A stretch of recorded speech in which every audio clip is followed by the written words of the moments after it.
first thing that we need is the approval of the consent agenda, the minutes of the May 14th, 2024 regular board meeting. Move to approve. Brad made a motion. All I'm hearing is echoes. Did you move? I move to approve, yes. Call question? All in favor? Aye. Opposed? Abstained? All right, next would be the financials, which is the May bills totaling $2,198,501.60. Move we approve. I'll second. Any discussion? No discussion, I'll call the question. None? All right. I'll make the comment that it comes as close as I've ever seen it to, from what expenditures on the report to what's on this one. This is $1,581,000, and she's got $2,198,000, so we're gaining on it. And Think that you're does looking at include what you 12. said you added. It does. That's the Yes. wrong one. This is the wrong one. If you go to that Wait a one, minute.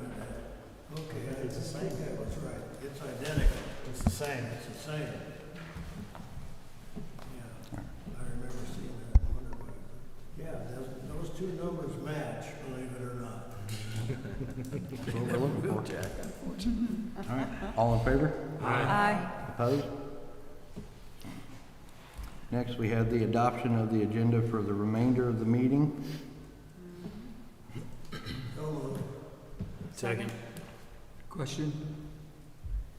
All in favor? Aye. Opposed? All right.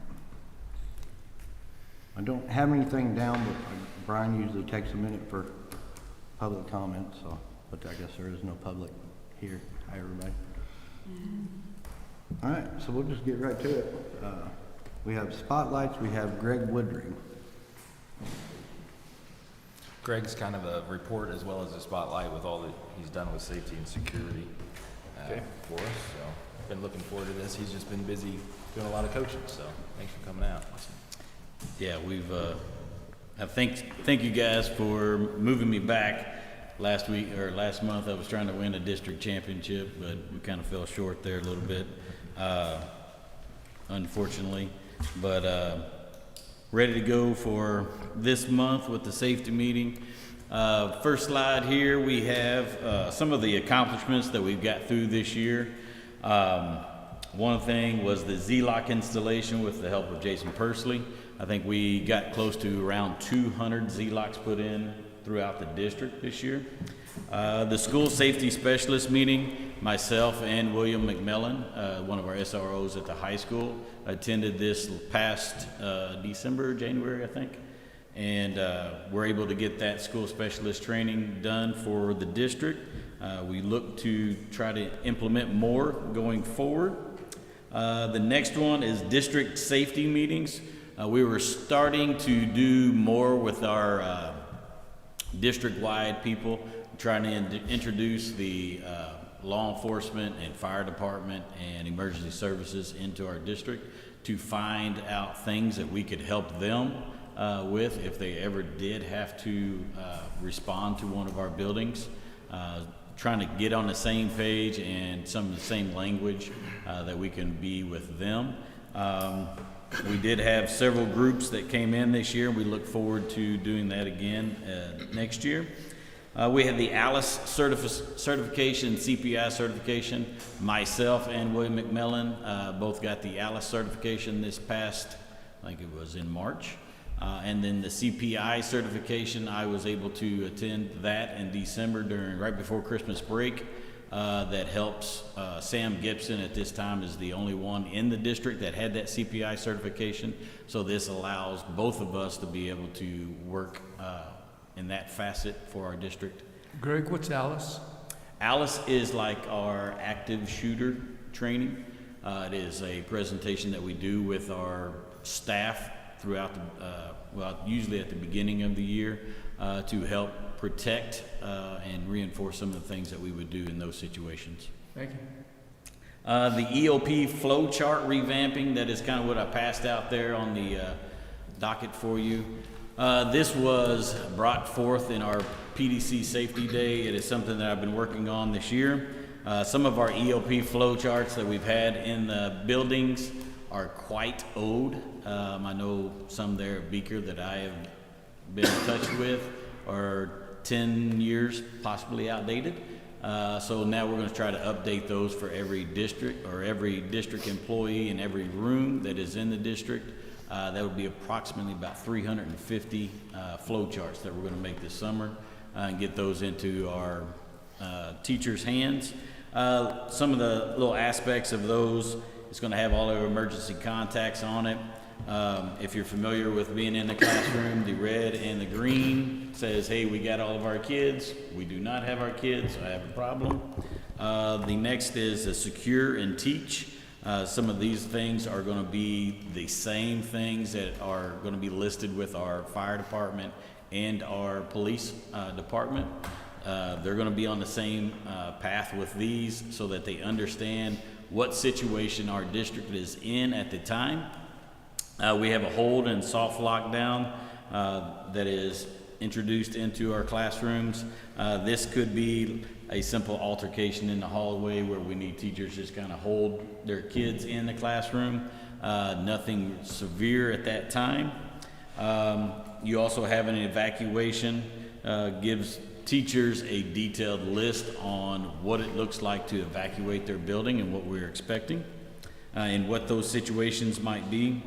The shelter in place, examples, tornadoes, severe weather, wildfires, things like that that might affect our buildings. And then, of course, the one that we have at the end, the lockdown that we do not want to use, but it is in there for precautionaries, is if we are in a severe lockdown situation, what that would look like for our teachers. And that would be the intruder, the active assailant, the angry parents. The next part is an evacuation room. This is set up for every room in the district, so these will be built specifically for each classroom. The shelter location also as well. The next one you see is the middle school incident command. This will go for every building in our district. These will be the people that will be in charge whenever incidents do take place. That kind of gives a listing of someone who is going to be needed. And the last one is just simply something that the teachers will have. This will be a role or class role inside the sub plans or on the back, so that if somebody does happen to sub in the classroom, or we have people that come in and need to respond, that information is all there for those people at the time. So that's something we did this year, and then looking forward to revamping. Greg, I'd like to next make year. a comment, having gone through one Yes, of sir. these. I went through one of these at one place, and there were a couple of teachers that I would stress that we need to make sure that the teachers know the difference between evacuation and lockdown. Yes, sir. Because we went through a lockdown active shooter situation and had 2 teachers evacuating at one point. It wasn't here, but I'm going, whoa, whoa, whoa, whoa, whoa, no, this is a lockdown, this is a lockdown. Right. But it was too late. The guy already had his kids out in the football field. Now you know where it happened, but. We did, and that will lead to my last one there. Well, I got the security teacher doors. If you have noticed around Beaker and some of the other buildings, Chris Pitts and his shop class came in, did a lot of great work, putting some new woodworking on our doors there, on some of those older doors, to make them more secure for us as well. That April PDC Safety Day that was held here in the district, we brought in approximately 250 to 300 teachers, employees with the school district, ran them through a 10-minute roundtable in 5 different groups. Wesley, if you go to the next slide, you'll see theirs is what we went through. We did a no breathing CPR training. We did an AED training of where to put everything whenever you're working with an AED. We did talk about the EOP flow charts, which you have. We did 911 communications. and we did stop the bleed training with everyone in the district. These were set up in the cafeteria, 10 minutes. We kind of blew the buzzer and let them go around, but it was more hands-on, something that they could do quickly, and able to get through as many people as we possibly could within the district. We did have Mr. Mickenberg, I think, from the YMCA came in and helped. Tony Day did a great job of helping us plan for everything.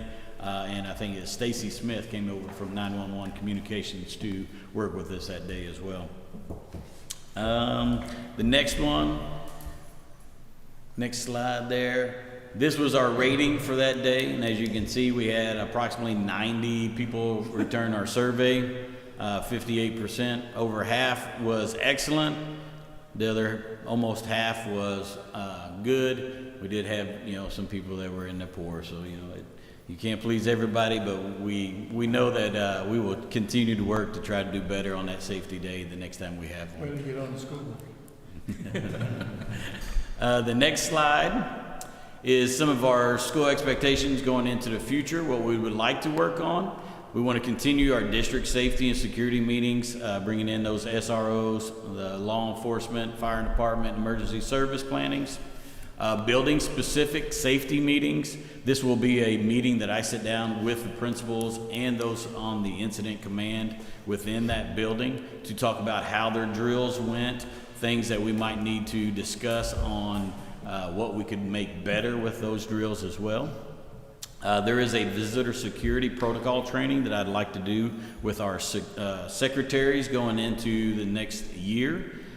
Something that I'm really worried about is who gets into our buildings, and I think if we can have a little bit more of a secure protocol with what we're doing in those aspects, we could maybe secure those buildings even more. Some of the continued updates on certifications with our SROs, our nurses, our safety personnel. Sub-training day, something I talked with Ms. Jacoby about today, bringing in our subs and actually talking about our EOPs, talking about the technology use and some of the safety protocols that we have in district that they might not be aware of, just helping them train along, and maybe they'll feel a little bit better when they are in the district. The last thing I'm going to invite Mr. Rinke to come up and talk with is our district door and window security installation. And Harry, this is the big one that we were talking about earlier. Got you on the clock. Okay, go ahead, Wesley. Our first thing is our process and research. Some of the things that we went through, we sent out a RFM to try to find businesses within the area that would be probable of working with us on this window film. There is a lot of discussion moving forward with the security film that goes up on the windows and doors. What you're feeling there is a 12 mil film. This will be brought to us from, I think this one was Yellow Frog who brought this one to us. We've been working with them quite a bit here lately. There is quite a bit of difference in some of the product that you'll see in our next slide, and the affordability and pricing were a big component to moving forward. Okay, Wesley, go ahead. I would say there is this is a hot thing for schools right now. Of course, there's legislation that's been out there and probably one coming down. So there's so many companies that are jumping on the bandwagon right now. And I give credit to Mr. Woodring here because he has done a lot of research on what works, what's out there, the different companies. Basically, the standard, industry standard right now for doors, windows on the safety side is 8 mil. Has talked to several companies that would install 8 mil. It is a little bit cheaper, and that bottom one right there is an 8 mil quote.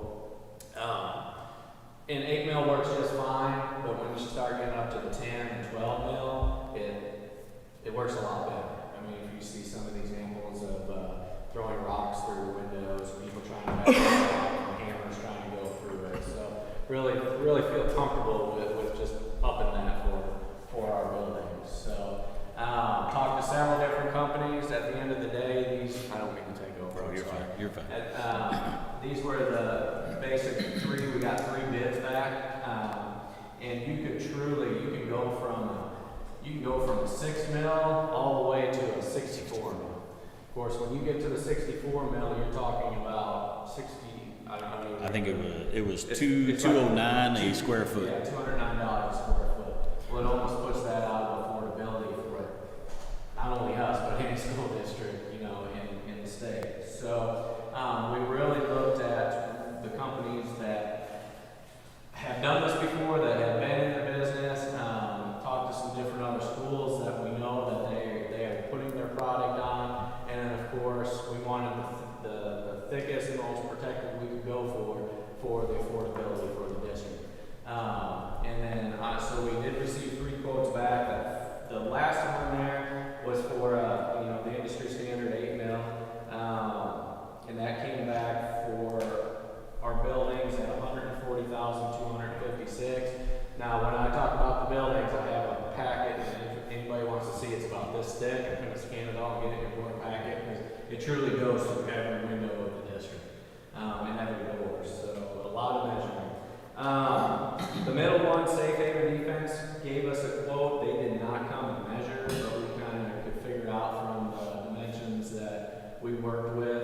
And they were comparable in the film, but when they talk about the film, there's also an installation that they do around all the windows and the doors, and they basically call it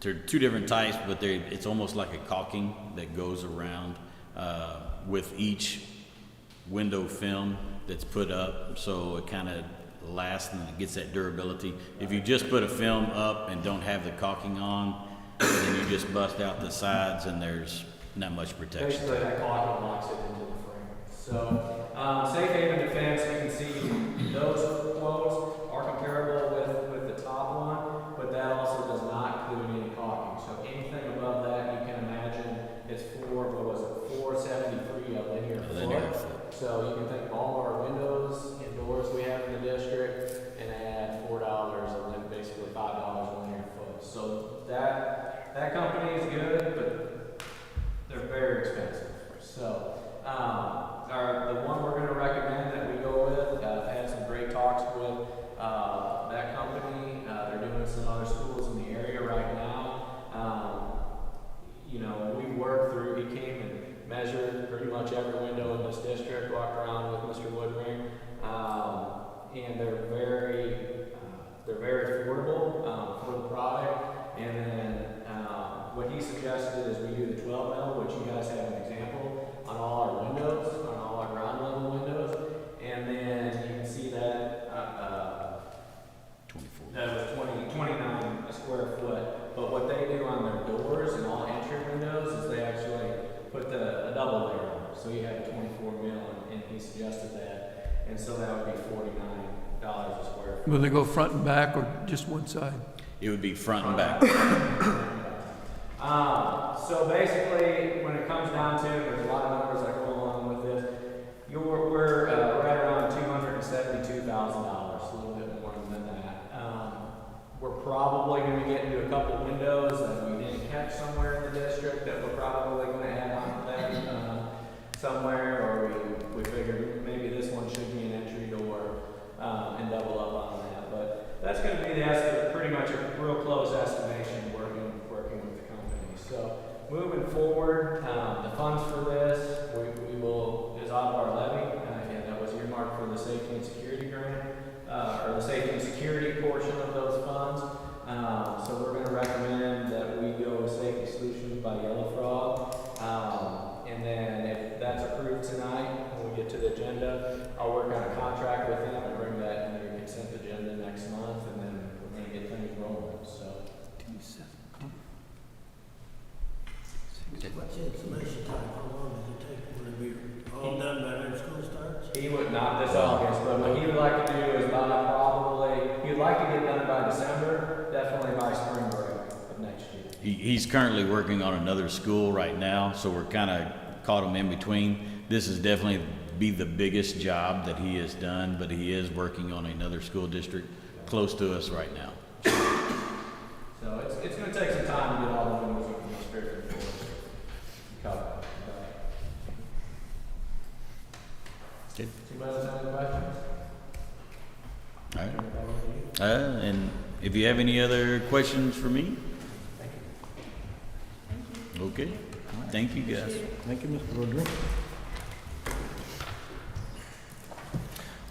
Our next spotlight tonight, and just real quick, I want to first say thanks to everybody. I know there's a bad echo in here. This is about the only room in the district that isn't under construction. So I'm going to try not to talk too loud and increase the echo. But I want to say thanks also to Mr. Woodring.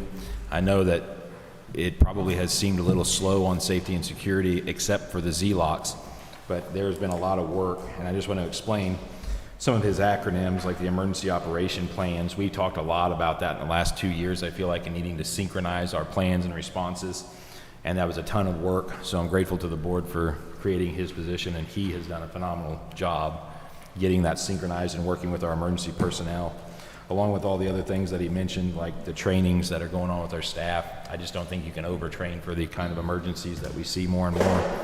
And I do believe by the end of this next school year, we will have these shatterproof windows, which also finishes up that safety grant. So we're finally delivering on some of the things we told the public we were going to get done. And Greg put in a lot of homework to do so well. The last spotlight we had tonight, I just want to mention they're not here. I didn't tell them I would mention them because they would have told me not to.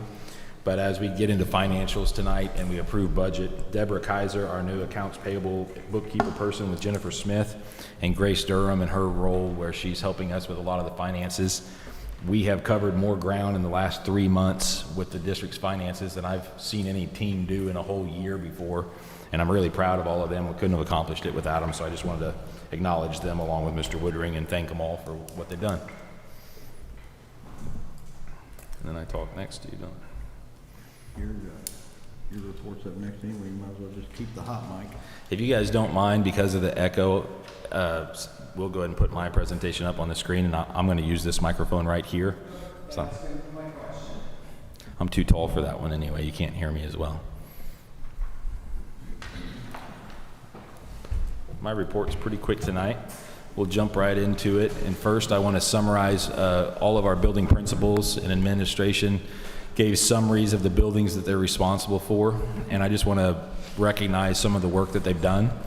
And while I'm glad to tell you that this is all really positive, sometimes there's an ebb and a flow. But this year, we just have a lot of celebrations here to summarize our principal reports that were in the board packets. On average, as a district, we have 93% for our average student attendance this year. That's phenomenal. That doesn't mean that we won't end up losing some points on attendance when it comes down to our district report card, because the students who are below 90% attendance 90% of the time still will deduct points, meaning that 93% of our students are doing great, but there might be a few out there that are egregiously absent. And so that'll cost us a few points on MSIP next year as it did last year, but overall, I'm really proud of that. Very quickly, the middle school had 823 discipline events this year. That means something happened where someone ended up in the office, paperwork needed to be done, consequences doled out, and the reports filed, 823 events. That means for our middle school folks, that's 205 per principal this last school year. It's a big decrease at the middle school. I think some of our restructuring there definitely contributed to that, as well as our principals' hard work. The high school had 690 events. That's 230 per principal. I like to break it down that way because sometimes we have conversations about why do we have so many administrators. That's quite a few events, and that's why we have that many administrators. And then looking at where they are is a nice thing to stop and do, I think. In the elementaries, we had a significant decrease, 194 events in all elementaries. That's 38 per elementary principal. All of that's counting assistants, of course. And district-wide, we had 8 long-term suspensions. That's actually down just a little bit from last year. But overall, where this is impressive compared to last school year, this time last year when we talked about how many events we had, we have reduced our total number of student events by 1,829. I asked one of our principals today in the elementary world, why do you have so many less events? What do you contribute that to? And she said, first, for her, she contributed to BIST and its effect on our classrooms, which is our behavior program that we started. We started 2 years ago, but we really got into it this year. And it is a response to behaviors where you process, talk through, why did you do that? What should you have done? Especially in the elementary world, it's extremely appropriate.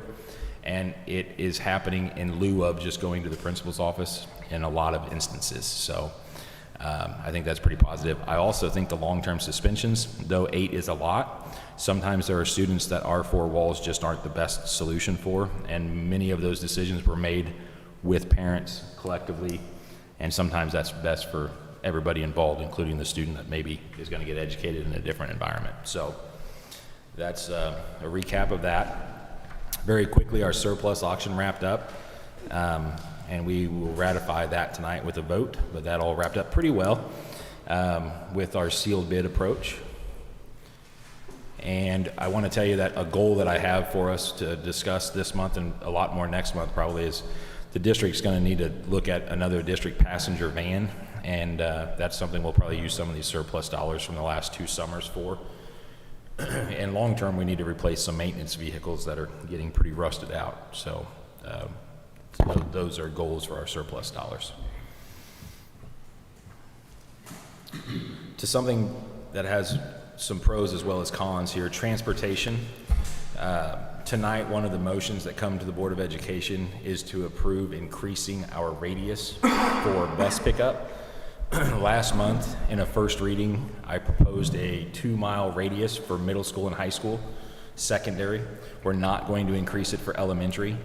Tonight, what actually is coming to you all for a motion, instead of a 2-mile for secondary, is a 1.5. So we ended up being able to make it work with a smaller radius. This will include, if the board approves that tonight, it will include some universal stops to help address parent concerns who don't have other options, such as the YMCA or daycares and things of that nature. This year, we also want to include a shuttle for staff students. I believe that number of staff students in the district was around 70. And so I believe that our staff would appreciate if we would give them a ride to get them there. And we think it's possible to give them that shuttle as an empty bus, which sometimes that's been kind of the rub. We put a lot of young kids with a lot of older kids, and there's just a lot of reasons that's not a great idea. Lastly, I just want to mention that this is possibly the last year, and if it's not this next budget year, the one after for sure. Some of the state legislation that has passed has made it pretty clear that they're going to back up to previous funding levels. So not only do we have a driver shortage that is motivating this, we also have long-term projections that tell us that our funding is going to be reduced. So we don't have enough drivers, and we soon may not have enough money. We've got to start preparing for that. If you look at the graphic there, I know that's probably too small, but the long and the short is just showing you what some districts have in place for how far their radius is. The bottom is the greatest, Springfield and Columbia. You have 1.5 mile for elementary in Springfield rather, and you have 2.5 miles for secondary in Springfield. Columbia, like us, is a 1 mile radius for elementary, and they are a 2 mile radius for secondary. So there are many that are less, there are some that are just as high, and some that are higher than where we are. Many of them, Springfield for certain, it's been motivated by driver shortages. Since COVID, they've been doing rolling back blackouts on just every day a different route does not run because they haven't had enough drivers. So that's just a reality that we're facing in education now. Lastly, with regard to transportation, that's the presentation for what's coming in this next school year. But we have something that's going to change when that new elementary school opens, though it's extremely positive. We're going to qualify 384 additional elementary students to be able to ride a bus. And we're going to have to think about how we deal with that 1 year from now. And the only options that we can really see on the table right now, and we've got a lot of time, but we need to put this out there, and maybe we'll have more and better ideas, or maybe the problem will change a little bit between now and then. But we're either going to have to significantly increase our radius even further, which I don't think is a great plan for us because it'll pretty much say if you live in town, you're not getting a bus ride.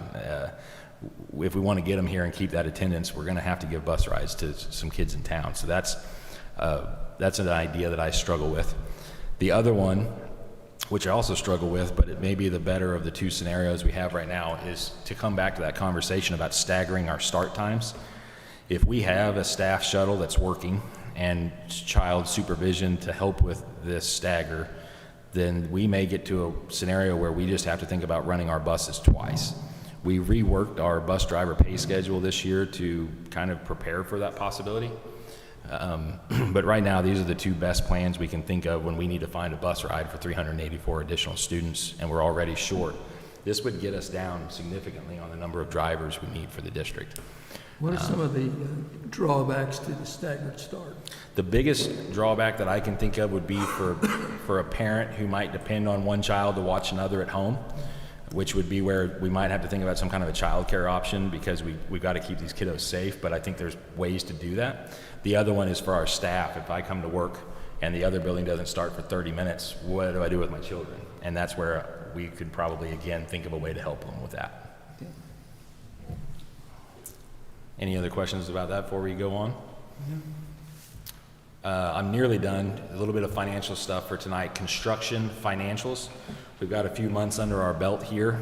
If you've not been out to the site lately, you might have seen that we've got our elevator shaft up, the footings and foundations. Mr. Ranke's going to give an in-depth presentation on that, but I'm going to talk about paying for it and where we are year to date.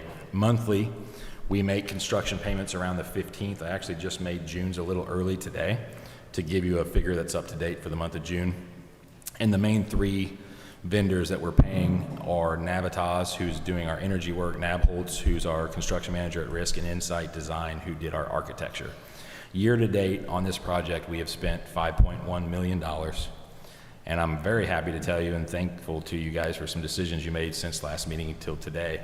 We have paid 0 penalties to the IRS in arbitrage, which, a quick recap is, we're a tax exempt entity. So when we have money in the bank like we do for this construction project, if you have too much drawing interest at too high a rate, the IRS will say, we're going to take some of that. We have thresholds and time periods we have to meet with that. Year to date at this moment, we have stayed ahead of the arbitrage levels, which the first payment would have been $55,000. So that was something we were glad to get done, with our first payment on our window film coming through to just barely accomplish that. The next deadline will be in November, that we need to have 45% of our funds spent down at that point in time, or there'll be another assessment for arbitrage. So we're keeping our eyes on that. I know you can read all of those numbers because they're not small at all. And I can print those out for you, but honestly, to keep them legible, they don't get much better when I print them out and blow them up. They get a little worse. But that is the amortization. I misspelled it on there. I see now, as always, when I'm presenting. Sorry about that. I know how to spell it. But amortization schedule for budget. On the left-hand side, the smaller one is what the district already had for the Spainhauer project. It's paying off in 2030. And the new addition is on the right-hand side of the document, and that is for our intermediate school.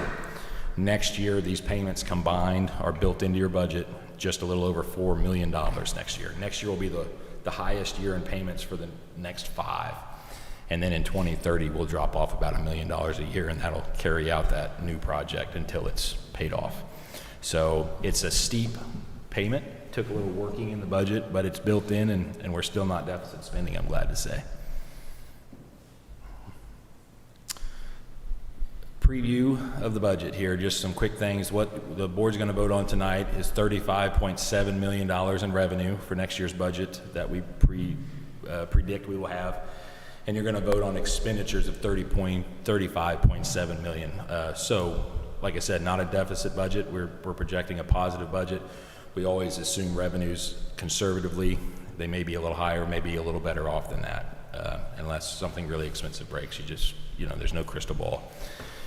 For 2025, the greatly anticipated financial cliff year, MPS gave raises and is not deficit spending. I can't tell you how grateful I am for so many things that worked out timing-wise, and a whole lot of extra board meetings and talking to get to that point, because 2025 was a pretty scary year looking at it 2 years ago.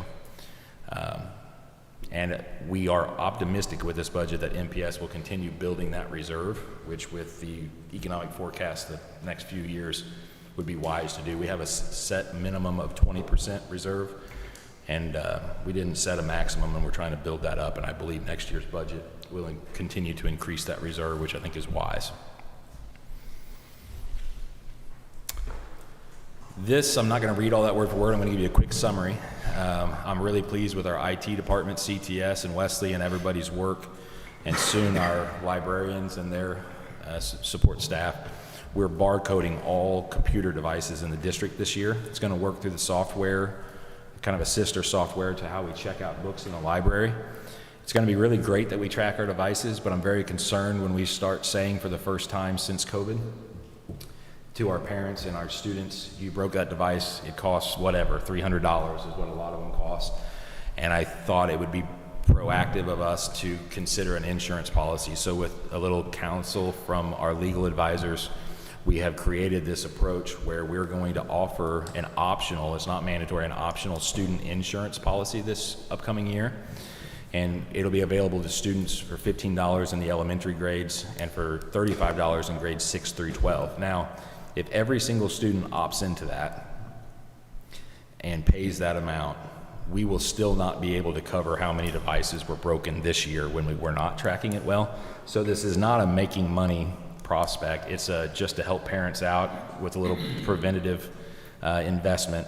If something should happen, it's going to help them not owe a lot of money out of pocket. And I hope that that will help parents to understand we're just trying to be responsible with our budget, with our devices, and give them an option to not be on the hook for something really expensive. I'm assuming this will be offered like during registration. We're going to probably, it won't be electronically offered to pay, but at open house night, we're going to push it really hard. And we'll allow people to pay, we're thinking till the end of first quarter. I think that's October. But it'd be better to pay right away if they could. That concludes my presentation. If you have no questions, and by the end of tonight, we'll be closing the fiscal year for the school. Do I have any questions for Mr. Pettit?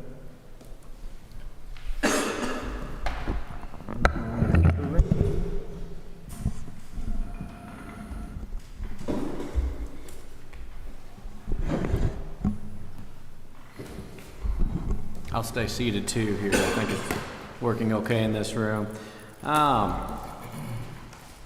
So some happenings we have going on there, safety and security presentation that kind of piggybacked off Mr. Woodring a little bit. And again, a lot of work has gone into that and will continue to go on into that and keep making improvements. So I won't cover, even though it's on the agenda, I won't cover those bid processes again in my report, but when we get to that, if you have any further questions, feel free to ask. Last month, also our RFPs we have out there, I have last month the beaker freezer, which I'll get to in a second. And then I just wanted to give some summer work updates and some construction updates. Like Mr. Pettit said, I'm not totally sure, there's not one room in the district right now that's not under construction, except this one. We already got the lights replaced. So just a lot going on, and I'll kind of cover some of that. So I showed you this last month just because I kind of think it's a little comical. So that's the beaker freezer. So you guys can kind of see it is definitely, I know those pictures are small, it definitely needs replaced. It served its time. And with some of the excess food service funds we have right now, that is basically a result of COVID hanging over us that we probably, where we do need to get spent, it is a good time to be replacing that freezer. And then our safety and security film that we've already covered. So with the middle school freezer bid, we only received one bid back. This is from Ellis Refrigeration and Electric in the amount of $60,695. They've done work for the district before. They're a good company. We will have to do a little concrete work behind Beaker that our maintenance can do before we set it, but that will be a little bit of additional cost, but we'll be able to do that in-house. So I will recommend that we use some of our excess funds to replace that freezer with Ellis Refrigeration when we get to that in the agenda. Does anybody have any questions on that? Okay, So we have a lot of crews going this summer. Our mowing crew's doing awesome. I think they're rocking and rolling. It all depends on how much rain you get, you know, from week to week and how quick that grass is growing. But I really appreciate the work they're doing. Mr. Woodring's running a crew too that's helping mow and just getting a lot of different stuff done, moving, bush trimming, spraying, just trying to keep continuing to tidy the district up, you know, with some trees and bushes. There's always something to clean up, get done, and fix up. So we also have our in-house painting crew going this summer. They are doing an awesome job. We did do the IA hallways. We got a fresh coat of paint on that. Spainhauer in the new addition in the entryway, we're getting that all redone. The AE building down in the classrooms, they've already knocked that out. They did some painting in this building, so they're really doing a great job, and I appreciate everything they're doing. So we got plenty to do this summer in painting, so they don't have a shortage of work, but they're doing fantastic. Spainhauer, so we have, this is kind of going back to our Navitas work, our getting our deferred maintenance up and our energy savings. And right now, I'm knock on wood, everything with that is on schedule. They've been doing a fantastic job. If you walked into Spainhauer right now, you would not recognize it. They completely gutted the ceilings. We redid some walls in that building. And you know, with the energy efficient, and they're already coming back with the grids in Spainhauer. So that building's coming along really well. So happy to see that. Another big building we have tore up right now, or the work that's going on, that's the Career Center. So that's getting the new HVAC. They completely ripped out, that's the boiler room. If you can see, there's actually 2 rooms. About 3 weeks ago, that room was completely filled with HVAC, and now it won't be. It'll be an empty space in the different things they're putting in there on rooftops. So we had to get some abatement done in that room with the older pipes, but we got that done, we got that cleared. So everything is going well in there, and of course the Career Center, they have all the ceiling tiles and the grid and everything ripped out. So once they get done with Spainhauer, they're gonna probably move over into there. So definitely this building, they're been rolling through this building, replacing lights and putting all the energy efficiency in there. And then of course the high school will get some more work done after summer school is over. So it's definitely, it's been busy time right now. I wanted to kind of let everybody know here, in case you're driving down 65 or around and you're going to see all the dirt piles on the practice field. I was supposed to ask this tonight. Somebody asked me, I had no idea what was going on with the Yeah, so our practice field, and ever since I came here a couple years ago, has kind of been, it has been a point of discussion. A lot of moles, a lot of holes, a lot of rocks, and just kind of the safety of the field itself as far as a football practice field. There's never any good timing to do this because we have so many activities going on from throughout the summer, and of course in the fall, and the football and band and everything else. So we did find a little bit extra dirt. I know where there's a big pile now. And so we decided to haul in that dirt, so some good topsoil, and then we're gonna have somebody come in, and I've been talking to them, and they're going to regrade that out, and then we're gonna reseed it and get it ready to go. So get a good surface back on it. We're going to seed it, or are we going to bring in grass already? No, we'll seed it, yeah. So that's what's going on our practice field. Now I know. Yep. Construction update. So this also, I'm pleased with, so I know we have a long way to go for our building, but I am really pleased with Nabholz and Insight Design and all their workers and their subs out there right now. They told me, and I think I mentioned this maybe last month, the first week in June, there was going to be steel, and steel's starting to go up, and I kind of put that as a benchmark to tell me how things were going. And sure enough, this week there was a crane out there, and we were unloading steel, and they're starting to go vertical next to that elevator shaft. So, which was really great to see. I know these pictures don't do it justice, but most of the foundation is laid. A lot of the grading's done, and it's starting to go up. So, right on schedule. You would think Nabholz, I will give them a lot of credit with all the rain we've received. I think truly only documented we've had, I think, 2 rain days. So they have been able to really work around a lot of the water that has came in. So I will give them kudos to that, or else we'd be behind. So doing really well there. So yeah, things are going well. Does anybody have any questions on any of the construction or anything? All right, well, thank you. Thank you, Mr. Rinke. We're moving on to old business. We need to approve the handbooks, Appendix A.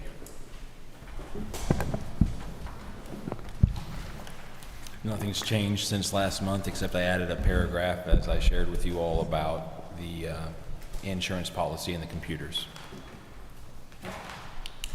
And some grammatical changes, just a few Mr. things there. President, I move we accept all of these in the new business, in the old business. A second.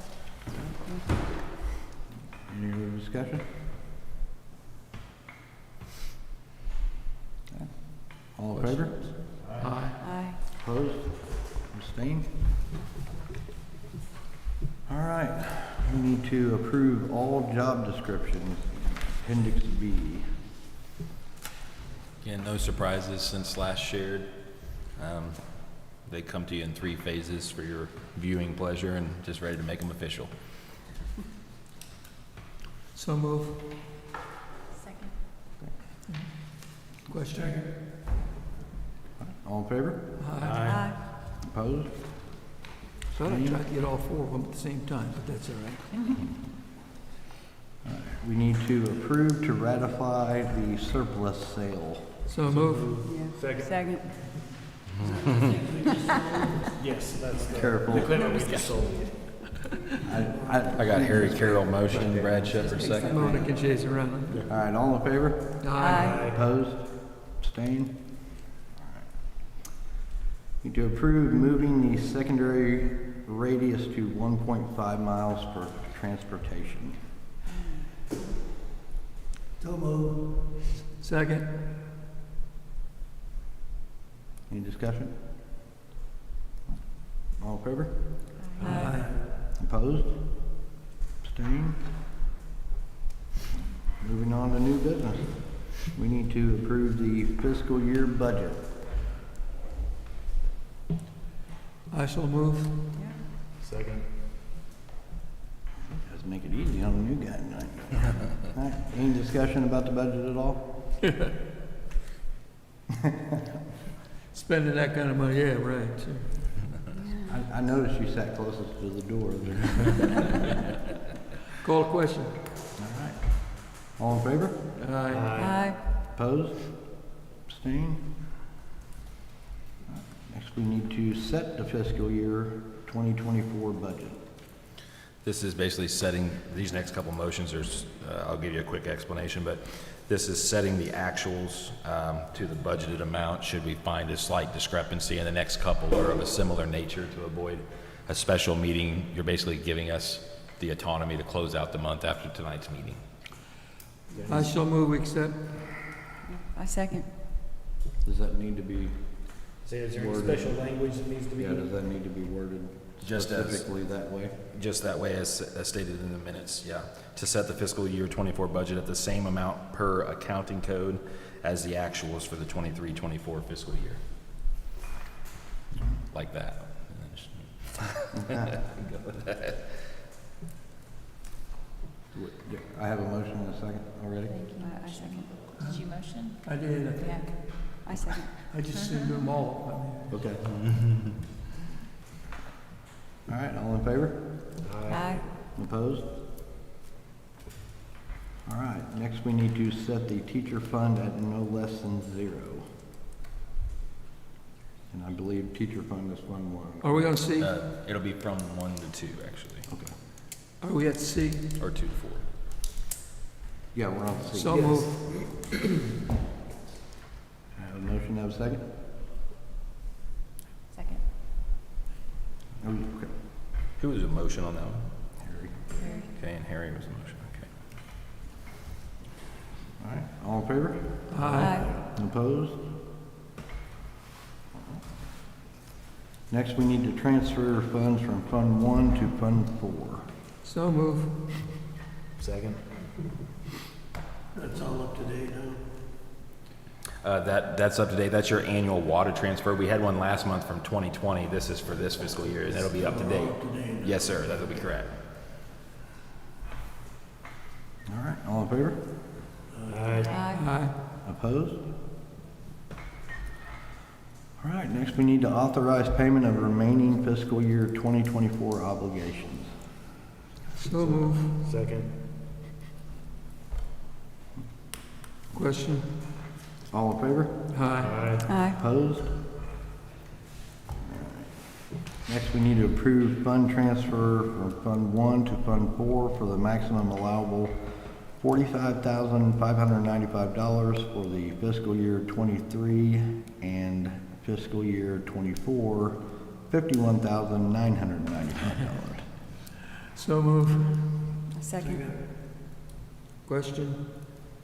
All in favor? Aye. Opposed? Next, we need to move to approve the Beaker School freezer bid. I believe we only had one. What was the amount again? 60? Yeah, that is correct. 60,000. 60,000 something. Our bid was from Ellis Refrigeration and Electric for $60,695.11. So moved. I'll second. Okay, yeah. Call question. All right, all in favor? Aye. Made you work, Mona, sorry. Opposed? All right, next we need to approve the safety and security film bid, I believe from Yellow Frog or, So moved. Second. Question? any discussion? You're killing me, Harry. I can't keep up. Mona's the one that's got to stay ahead of you. Question? All in favor? Aye. Aye. Opposed? All right, next we need to approve final bus routes for fiscal year 24. I didn't see Appendix E. I didn't either. You didn't see it? It should have, if I did it right, been in your packet, but it was a late addition. I might have messed it up. Okay. It's really no changes from your fall approval, but it did include summer No, Craig, I school. imagine Craig's got it Oh, under it's control. And I'll double check if I didn't get that added right. I'm sorry about that. No problem. Caleb, what is the SS routes? Summer school. Summer school routes. So move, we accept. Second. Question? All right, all in favor? Aye. Opposed? Motion to move to closed session for hiring, firing, preparation for negotiation, individual identifiable as indicated on the board thing. Second. Yeah. Better roll call. That really does. All right, Harry, start with you. Yeah, aye. Aye. Aye.